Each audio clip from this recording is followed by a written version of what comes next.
I never thought something as simple as Thanksgiving could reveal so much about my family. To the outside world, we looked like any other close-knit family. Holidays together, shared memories, the occasional bickering over dinner. But behind the scenes? Well, that's a different story. One I'm finally ready to tell. My name's Caleb. I'm the middle child in a family of 5, which, let's be honest, often means I got overlooked. My older brother, Daniel, was always the golden child, the one who could do no wrong. Rachel, my younger sister, was the baby of the family, and while she might not have gotten the same amount of attention, she was spoiled in her own way. And then there was me, the one who just blended into the background, unnoticed by everyone. Thanksgiving this year was supposed to be different. Mom had told us a few weeks earlier that the holiday would be a bit more low-key this time around. We're cutting back, you know how it is, she said. With the budget issues and everything, we won't be doing a big feast, but we'll still make sure to spend the day together. It'll be nice. I didn't mind. I was used to the budget talk. In fact, I wanted to believe it. Maybe we could just have a quiet dinner at home, the 3 of us, and keep things simple. I thought it would be a good chance to actually spend time together as a family, without the usual drama of Rachel and Daniel fighting over who gets the last piece of turkey. But then, the day before Thanksgiving, I got a message from Mom. Hey Caleb, we're going to cancel dinner tomorrow. Things are tight, and everyone is staying home. Hope you understand. We'll do something next year. I read the message twice, just to make sure I wasn't missing something. Cancel dinner? Wasn't that a little extreme? I mean, sure, money was tight, but we've had rough years before, and it was never a reason to just skip the holiday. But I thought, okay, whatever. If they don't want to do it, I'll just stay home and relax. I didn't think much of it after that, but as the evening rolled in, something about the whole situation felt off. Maybe it was because I knew how much Mom had loved Thanksgiving in the past. Maybe it was the odd way she worded the message, like she was trying to make sure I wouldn't question it. The next morning, I woke up to find my phone buzzing. Instagram. Rachel had posted a picture of a beautifully laid out dinner table. Candles, turkey, the works. The caption read, "So thankful for this family, red heart," and tagged Mom, Dad, and Daniel. My heart sank. I froze, staring at the picture, trying to make sense of what I was seeing. Rachel had been at Thanksgiving, a beautiful, perfect Thanksgiving dinner. Just like that. I didn't even think twice. I grabbed my jacket, slipped my shoes on, and drove over to Rachel's house. I wasn't sure what I was going to do, but I had to know. Was this a mistake? Had I been left out again? Were they trying to make me feel like I wasn't part of the family? I arrived at her house about 20 minutes later. The car in the driveway? Mom's. The one next to it? Daniel's. They were all there.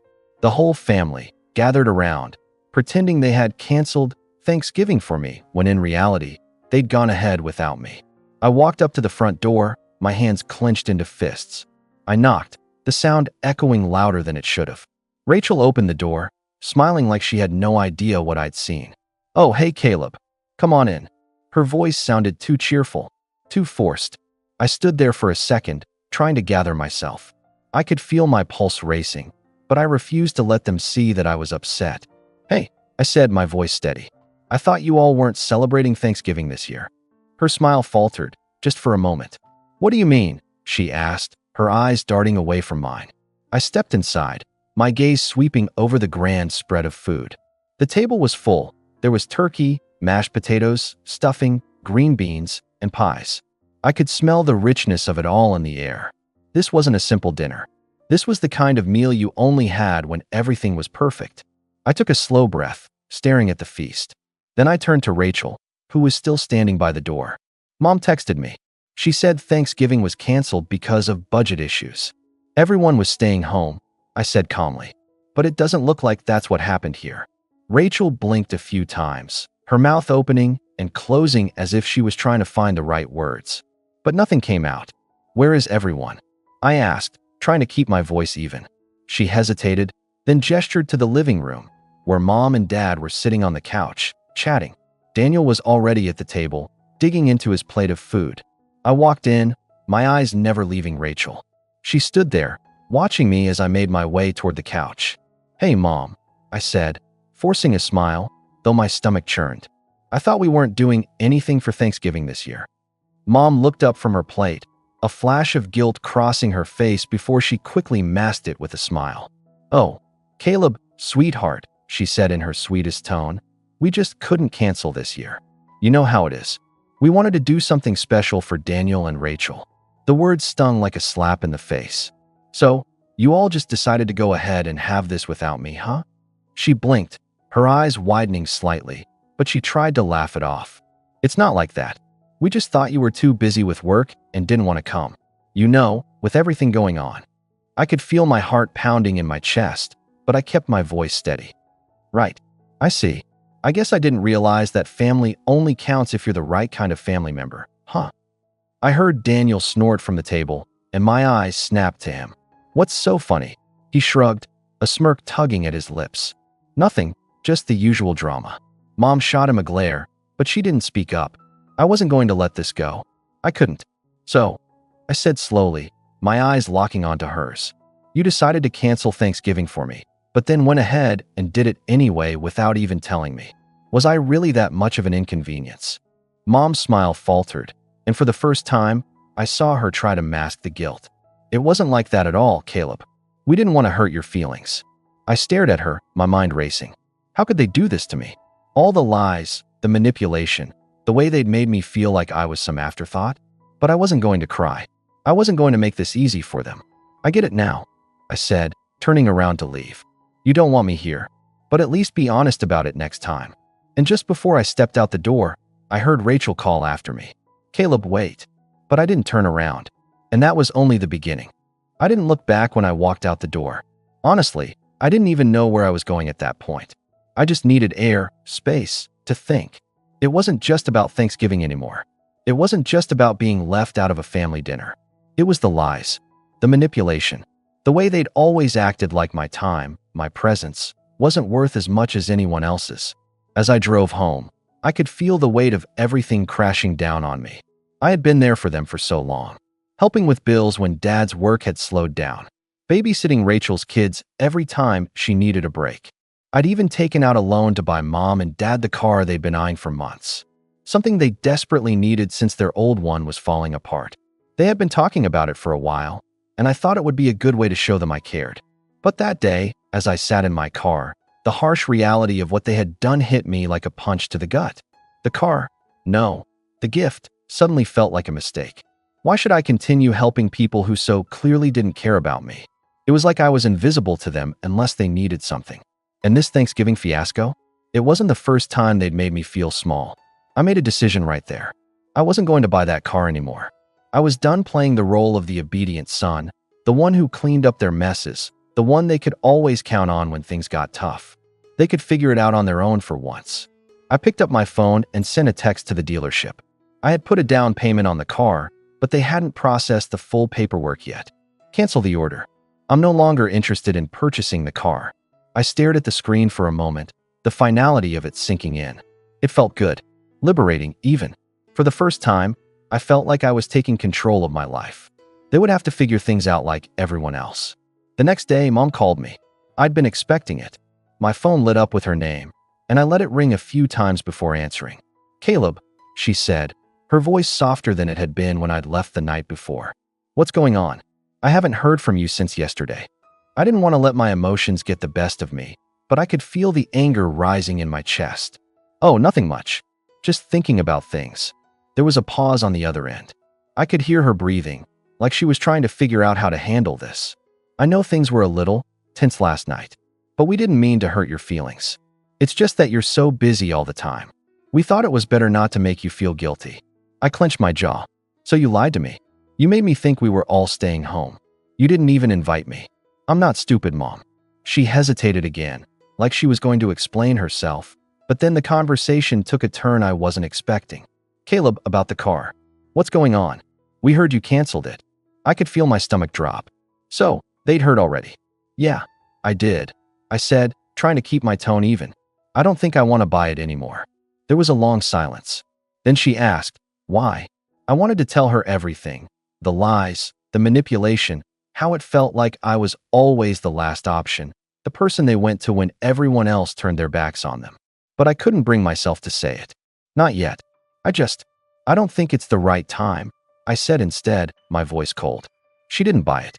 I could hear the sharpness in her tone when she responded. You're not going to do this now, are you? After everything we've done for you. I could feel the anger bubbling up, but I held it in. I had made a choice, and now I had to stick to it. I'm sorry, but I think it's better this way. Mom's voice cracked just slightly as she said, "You really don't want to help us anymore, do you?" I wasn't sure if I was more hurt or angry. It was like she was using guilt to manipulate me again, the same way she'd always done, but I wasn't falling for it. "No, I don't," I said, surprising even myself with the finality in my voice. "I'm done."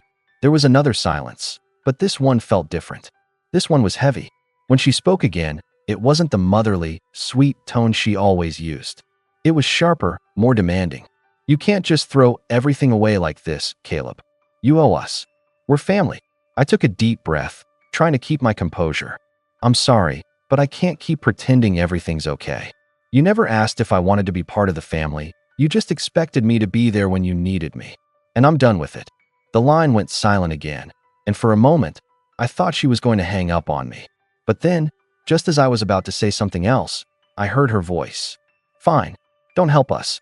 But don't expect us to be there for you when you need something either." I almost laughed at that. "I guess we'll see, won't we?" And with that, I hung up the phone. I was done. It didn't take long for the fallout to begin. The next time I saw Mom and Dad, it was at a family gathering. It wasn't even a big event, just a random Sunday afternoon when they thought we could all get together to talk things through. But as soon as I walked in, I could tell something was off. Mom and Dad were sitting at the kitchen table, their eyes narrowed as they watched me walk in. Daniel and Rachel were already there, but they didn't look at me. "Caleb," Dad said, his voice stiff. "We need to talk." I didn't sit down. Instead, I stood by the door, arms crossed. "What is there to talk about?" Mom's voice was tight. "You've really let us down this time, Caleb. We thought you were the responsible one. We thought you understood family." I raised an eyebrow. "That's rich coming from you." Rachel scoffed from the side. "Don't start, Caleb. You're the one who's being dramatic." "You should have told us what was really going on, Caleb," Daniel added, his voice dripping with annoyance. "But no, you had to make everything about you." I felt my blood start to boil. How was I the one being selfish here? It wasn't me who had canceled the Thanksgiving dinner and lied about it. I didn't think I had to explain myself, I said, my tone icy. "But if you want the truth, I'm tired of being the one who cleans up your messes. I'm done being the fallback. I'm done." Mom's face twisted with something between guilt and anger. "You're being unreasonable." "I don't think so," I said. "You just don't like it when I stand up for myself, do you?" "Don't make this harder than it has to be," she snapped. "You'll regret this, Caleb. You're throwing everything away. Everything." "I'm not throwing anything away," I said. "I'm just deciding to stop giving when I get nothing in return. But you'll figure that out when it's too late." And just like that, the walls between us were solidified. The days that followed felt like walking through thick fog. Every time I picked up my phone, there were missed calls, voicemails, and texts from Mom and Dad. They were desperate to get me back on their side, desperate to undo what I'd done. But the more they tried, the more I realized just how much they depended on me for their comfort, their stability. And I wasn't going to let that guilt trip me into returning to the same toxic pattern. One evening, a few days after that uncomfortable gathering at their house, I got a text from Mom. "We're so sorry, Caleb. We've been under a lot of stress lately. We just wanted to keep things simple. Can we talk?" I didn't respond. I stared at the text for what felt like an eternity, my thumb hovering over the keyboard. What was there to say? They hadn't changed. They never would. But still, the familiar pang of guilt twisted in my stomach. I'd always been the one to hold the family together, the one who kept things from falling apart. But now, standing firm in my decision, I ignored that nagging voice. The next morning, Mom showed up at my door. I wasn't surprised. It was their way of breaking down my walls, forcing me to see their side. She had a way of making her problems feel like mine, wrapping them up in a way that made me feel like I owed her an explanation. I opened the door, my arms crossed. "What's going on?" She looked tired and small. She forced a smile. "I just wanted to come and talk. I know you're upset, but we can work through this. Please, Caleb, we're your family. We need you." I couldn't believe how easily she slid into her victim role, but I didn't let it show. "You need me? Is that how you see it?" Her eyes welled up. "You've always been the one who understood, Caleb. You were the one I could count on when everything else fell apart. But now you're shutting me out, and I don't understand why." The words stung, but I couldn't let her win this time. "Maybe it's because you've never really seen me. You've always used me, my time, my money, my effort, like I'm just supposed to drop everything when you need something. I'm tired of being your safety net, Mom." She wiped her eyes, a slow tear sliding down her cheek. "Please, Caleb, I'm not trying to use you. I don't know how to handle everything anymore. The bills, your dad's health. It's too much for me. I just want things to be like they were. I miss my son." I almost gave in. I could see it, the desperation, the fear of losing me. It was all right there, in the way she clung to her words, in the way she made everything sound like it was falling apart without me. But I had to remind myself of what I had already seen. The games, the manipulation, the way they always made me feel like I was the one who had to hold it all together. "No, Mom," I said, shaking my head. "You don't get it. This isn't about me. It's about you and the way you treat me. You only see me when it's convenient for you. I'm not just your backup plan anymore. I can't be." Her expression faltered. I could tell it hurt her, but I couldn't care anymore. This wasn't about fixing her. This was about fixing me. But she didn't back off. Instead, she tried a different tactic. "Please, Caleb, you know we've always taken care of you. And now, when we need you most, you're turning your back on us. Is this really how you want things to be?" It wasn't lost on me that the "we've always taken care of you" line was the same one she had always used when she needed me to bend. It was a guilt trap, a way to make me feel like I owed them, even though I was the one who'd been there through thick and thin. And then, just when I thought she couldn't pull out any more stops, she dropped the bomb. "Your dad, he's really struggling, Caleb. The doctors said he might need surgery soon. He's not doing well. Don't you want to be there for him?" That hit harder than I thought it would. The guilt started creeping in. Dad's health wasn't something I could ignore, and the thought of him going through something serious without me there. I didn't want to be that person. I didn't want to be the one who wasn't there when they needed me most. But then I remembered. They had lied. They had lied to me about Thanksgiving, about everything. They didn't care about my feelings, not really. They wanted me to do their bidding, and I couldn't fall into that trap again. I took a deep breath. "I'm not going to keep sacrificing myself for you, Mom. Not like this.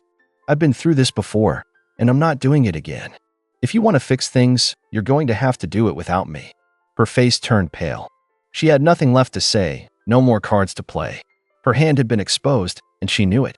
She stood there for a moment, and for a second, I thought she might just break down and beg me to help. But she didn't. Instead, she straightened up, her posture stiffening. "Fine, if that's what you want. Just don't come crying to me when you need something. Don't expect me to be there when you realize you've thrown everything away." I stared at her, my chest tight. I already made my decision. With that, she turned and walked away. But before she left, she gave me one last look, one last, desperate glance, as if she were hoping I'd change my mind. I didn't. The days after that felt like I was walking a tightrope, balancing between the guilt of cutting ties and the relief of finally standing up for myself. But it didn't take long for me to realize they weren't done yet. A few days later, Rachel called me. "Caleb, you've really screwed things up. Mom and Dad are in pieces right now. You're breaking their hearts. Are you really going to keep pushing them away?" I couldn't help but roll my eyes. "Rachel, you know exactly what's going on. You've always been part of this. You've watched it happen. But I'm done. I'm not their backup anymore. Don't you dare hang this over us," Rachel snapped. "They've always been there for you. You can't just throw everything away because you're mad about Thanksgiving."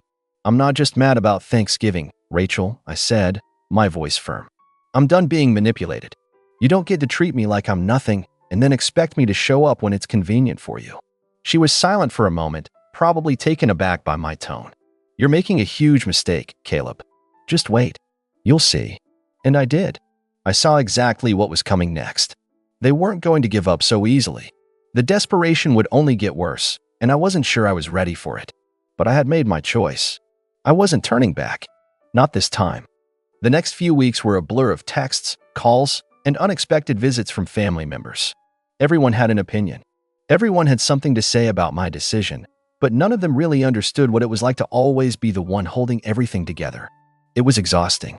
They had all expected me to just keep coming back, to fold when things got tough. But I wasn't going to. It was a cold Saturday afternoon when Mom showed up at my door again. I wasn't surprised to see her. She had this way of just showing up, no warning, no preparation. It was like she thought if she kept pushing, I'd eventually give in. I opened the door, and for a moment, neither of us said anything. I could see it in her eyes, this strange mix of anger, hurt, And something else, desperation. She took a deep breath and spoke, her voice cracking slightly. I can't do this, Caleb. I can't keep pretending like everything's fine. Your dad's health is getting worse, and I don't know what I'm supposed to do anymore. I'm sorry. I know we've messed up, but you're my son. I need you. It felt like a punch to the gut. The old me would have folded. The old me would have rushed to comfort her, to fix everything. But I wasn't that person anymore. Mom, I began, my voice steady, I can't keep sacrificing myself just because you need me. I've been doing it my whole life, and I can't anymore. You say you need me, but you're not seeing what's best for me. You never have. She stayed silent, letting the weight of my words settle in the air between us. Finally, she stepped back, her shoulders slumping. So, this is it? You're really going to leave us like this? I didn't answer right away. The silence stretched between us, heavy with everything that had led up to this moment. It was clear. There was no going back, not this time. I'm not leaving you, Mom, I said quietly. I'm just finally standing up for myself. For the first time in my life. She didn't say anything after that. She just walked away, leaving me standing there, wondering if she would ever truly understand what I'd done. A few days later, I got a message from Rachel. Mom's asking if you've seen the pictures of the new car. She wants to know why you didn't help. I stared at the message for a while, trying to figure out what to do with it. There it was again, another attempt to make me feel guilty, to get me back in line. I didn't respond. There was nothing left to say. That's when I made the final decision. I took the money I had saved for a new car for them and used it to buy myself something that felt right for me. It wasn't a luxury car, nothing too flashy. But it was mine, something I could be proud of, something that didn't feel like I was bending to their will. It was my way of taking back control. I spent the rest of the evening with friends, celebrating the fact that for once, I was putting myself first. It felt strange, almost foreign at first, but then, as I relaxed into it, it felt like freedom. And that's how it ended. Mom and Dad? They never apologized. They never came to terms with what happened, but it didn't matter anymore. I had set boundaries, and though they weren't happy about it, I wasn't going to let their anger or disappointment control me any longer. So, what do you all think? Did I do the right thing by finally standing up for myself? Or should I have tried harder to work things out with them? I'm curious to hear your thoughts.